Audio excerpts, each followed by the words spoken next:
for these beneficiaries. Today, we in the DSWD also commit to take further steps in promoting the Marcos administration's MIL campaign. Having witnessed the evils of fake news, we need to stand together and carry the torch of truth that will guide us as a nation into the path of a better tomorrow. Sa amin po sa DSWD, bawat buhay ay mahalaga patungo sa isang bagong Pilipinas. Magandang hapon po. DSWD pala po.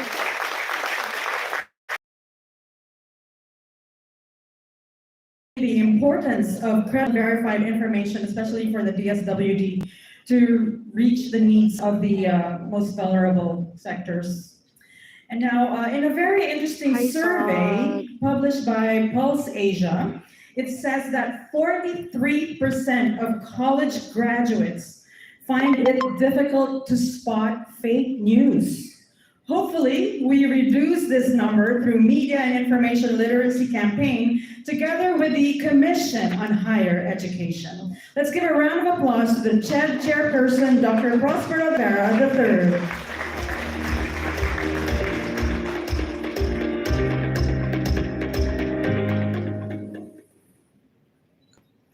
To Secretary sa fake Lloyd news to, Rafael of the kailangan na Presidential mag-fake Communications news. Office, Hello, the representatives Yeah. of the Department of Interior and Local Government, the SWD and DepEd, Google Philippines Representative B.S. Gonzalez, TikTok Philippines and Malaysia representatives of RADA, other government officials are here, partners and stakeholders from the public and private sector, particularly our more than 2,000 public and private higher education institutions in the whole country, 4.1 million students, and more than 150,000 faculty members in the higher education sector. Magandang umaga po sa inyong lahat. The Commission on Higher Education is honored to be part of today's Memorandum of Understanding signing of the Media and Information Literacy Campaign with the Presidential Communications Office, concerned government agencies, and social media platforms. Bill Gates is recognized for the famous quote that said, and I quote, "The internet is becoming the town square for the global village of tomorrow." Indeed, the expansion of social media has provided unprecedented access to everyone and changed the discussions in the town square as envisioned by Gates all over the world. While social media has ushered an era of unprecedented global connectivity, it has also allowed the spread of disinformation and fake news. Disinformation is largely propagated by people to distort public opinion or push their particular agenda. This is the reason why President Ferdinand Marcos Jr. himself said during the International Conference of Information Commissioners at the Philippine International Convention Center last June that fake news should have no place in modern society. In an age where information flows at the speed of light and a single tweet can spark worldwide reactions, the need for accurate and reliable information has never been greater. The rise of fake news and disinformation poses a significant threat not just to individuals, but to the very fabric of societies. Ang patuloy na paglaganap ng huwad ng mga balita at impormasyon, lalong-lalo na sa social media, ay hindi dapat payagan. Kadalasan, dahil sa fake news, ang mga mabubuting intensyon at inisyatibo ng ating kasalukuyang administrasyon at iba pang ahensya ng pamahalaan ay nababahiran at nadudugisan tulad ng sinabi ng ating tagapagsalita ng DSWD earlier. Minsan, ang napiperwisyo pa ay yung mga taong hindi dapat magperwisyo. Media and information literacy is therefore very crucial in this digital age, given the proliferation of disinformation and the need for individuals to be able to critically evaluate information. In the education sector, media and information literacy is an essential component of students and teachers' learning that fosters equitable access to knowledge, which in turn opens up opportunity. It is also a powerful voice for students to express feelings and thoughts. Our students are digital natives who are well equipped to engage in a digital society. But to engage in a digital society, we need to empower them in the use of proper tools to inquire, understand, communicate, and think critically. And therefore, we in CHED recognize the importance of MIL, and we have been pushing for this for some time now. The best way to combat disinformation and fake news remains, of course, a topic that is hotly debated.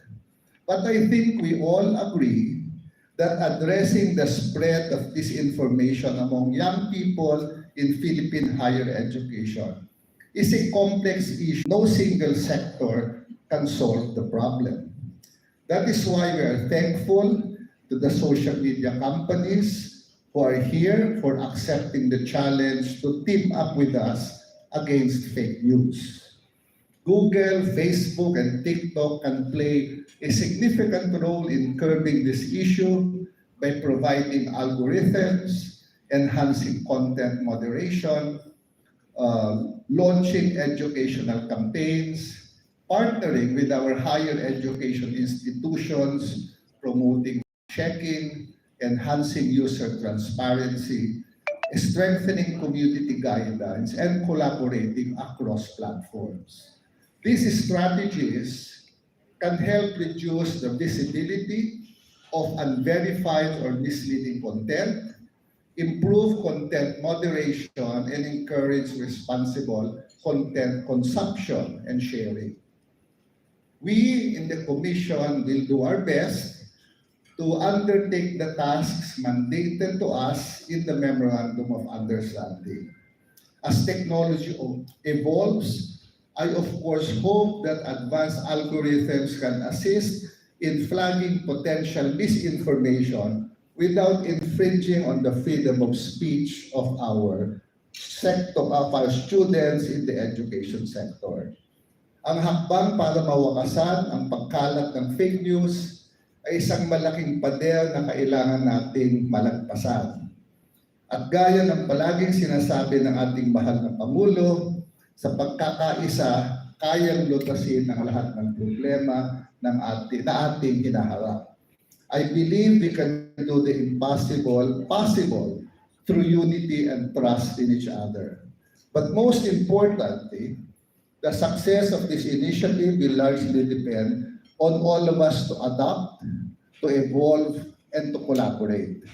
Ang paglaban sa fake news ay obligasyon in the end ng bawat Pilipino. Maraming salamat at mabuhay tayong lahat.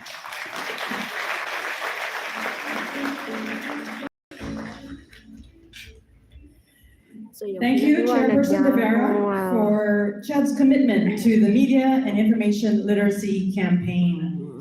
I'd like to acknowledge the presence of Claire Amador, country head for Public Policy Philippines and Thailand for Meta. Ms. Amador? Yan, kay Meta Facebook. Now, delivering the message to more than 28 million learners, out of school youth, and the most vulnerable sectors is a huge task. That's why we thank the DILG's commitment to support us in this endeavor.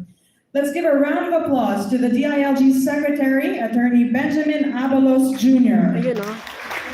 Yan ang idol ko, guys, si Benjamin Avalos.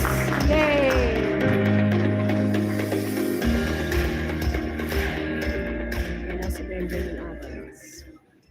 Magandang hapon po sa inyong lahat. Good afternoon to everyone. Actually, maski ako naging biktima na ako ng fake news eh. Madalas ang daily Guys, entry. hello. In any case, the Department of the Interior and Nagsasalita local po ngayon si government Benjamin expresses Avalos. gratitude to the Presidential Benhard. Communications Office headed by a good friend, Attorney Cheloy Cadafil. Palakpakan po natin si Cheloy and her team. Of course, I would also like to greet my fellow cabinet members, my fellow workers in government, and those from Facebook, from Google, from Twitter, from Meta, from TikTok, and the NGOs, ladies and gentlemen. I stand on my ground that sound government decisions, especially in terms of local governance, can only be made if decisions are based on accurate data and information. There is indeed a proliferation of fake accounts all over, and the data of the Philippine National Police will prove this. One of the fast rising crimes today are cyber crimes. And really, I was surprised by this, that we really have to focus on this area alone. We have to hire experts on this level, technical. Of course, a report of Pulse Asia, October 2022, says that an overwhelming majority of the country's adult population, 90%, have heard, read, or watched fake political news. That is 90%. Internet or social media, 68%, and television, 67% Lines. are the leading sources of Ba't ka fake news natatawa? about Ayan, government bawal ang and fake news, politics. Most often than not, spreaders of fake information are more loud and more aggressive. They will Ayan try na to yung manipulate public pinapaliwanag ngayon opinion ni to favor Benhard the interests of a Avalos. particular group sector. And for a country like our country, the Philippines, which source of information usually Dito come po from the kami web, ngayon this is sa something we launching. must really take caution of. So, ayun siya. What is also Ayun concerning siya is that nagsasalita sa harap. 76 million Filipinos out of 107.3 have access to the internet.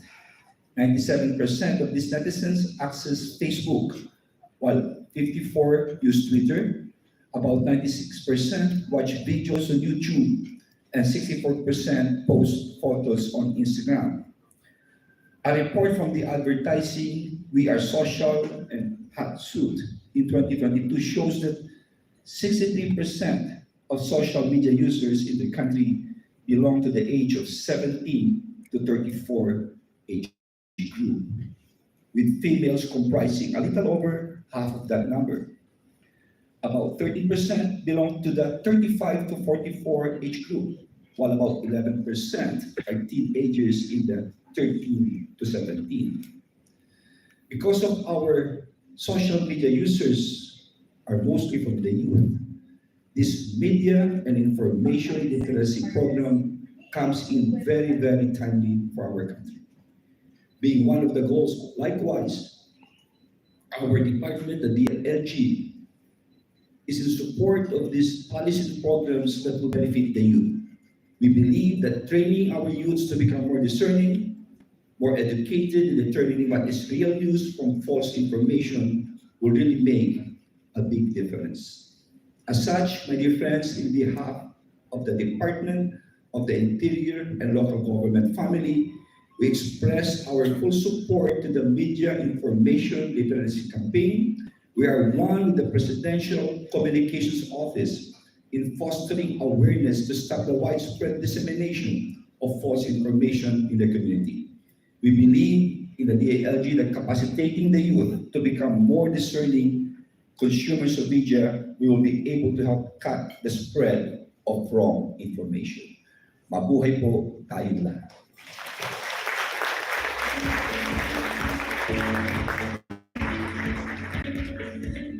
Thank you, Secretary Avalos. And thank you to our partners for your commitment That is to fighting fake Ipinita. news in the Philippines.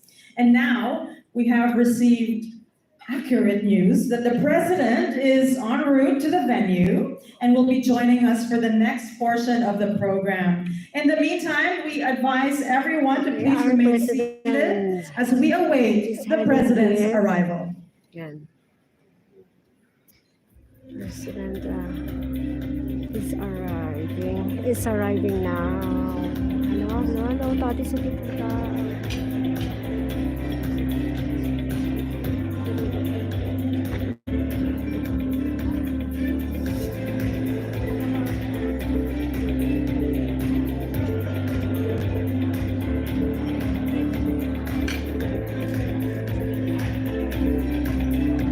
Thumbs up.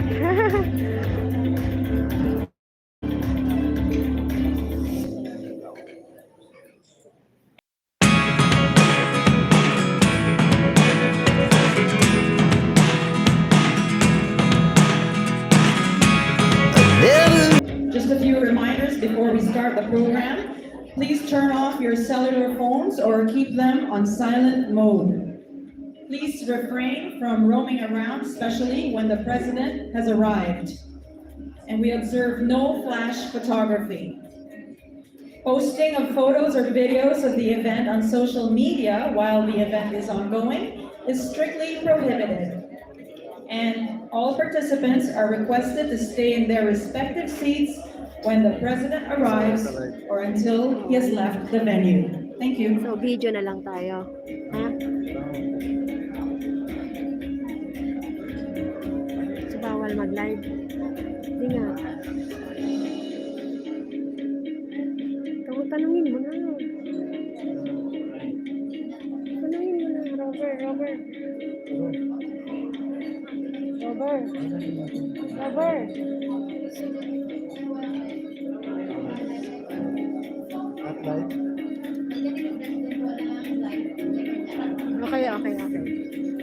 So yan na guys, thank you ha. Magre-record na lang tayo sa ating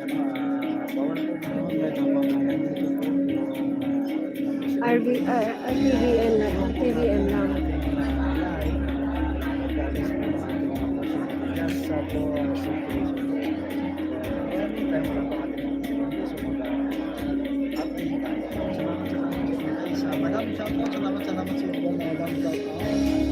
Ay, Madam, shout out. Kanina nandun ako sa live mo.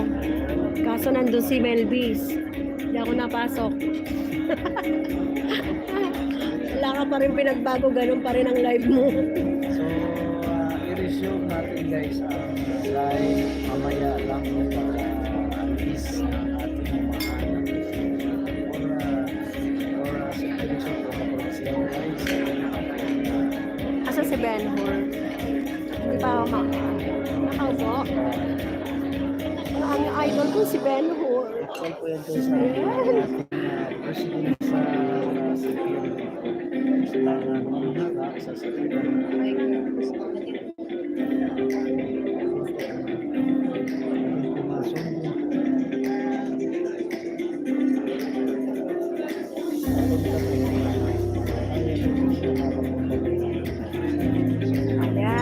Our president is arriving now. Alright, so ito. Welcome muli sa mga Team Tugon. Ayan si Sir Rocky, Ayan si Sir Rocky. Ayan, is in the house. Also, Mami Peng. Ayan, Mami Peng is in the house. Romeo Talk TV, Art. Of course, Paderista. Ayan, Paderista. Nalakad si Paderista. Ayan, ang bilis. So, ayan, Ma'am Sen. Nandito si Ma'am Sen. Ayan. Nakaano si Ma'am Sen. Cover. Picture. At sa mga Happy Rich TV. And Papa Bien. Yes, Papa Bien. Wala pa si Pbbm, so mamaya hindi na kami magla-live pagka nandito na si Pbbm, and abangan nyo na lang yung yung aming upload. Sige, bye bye.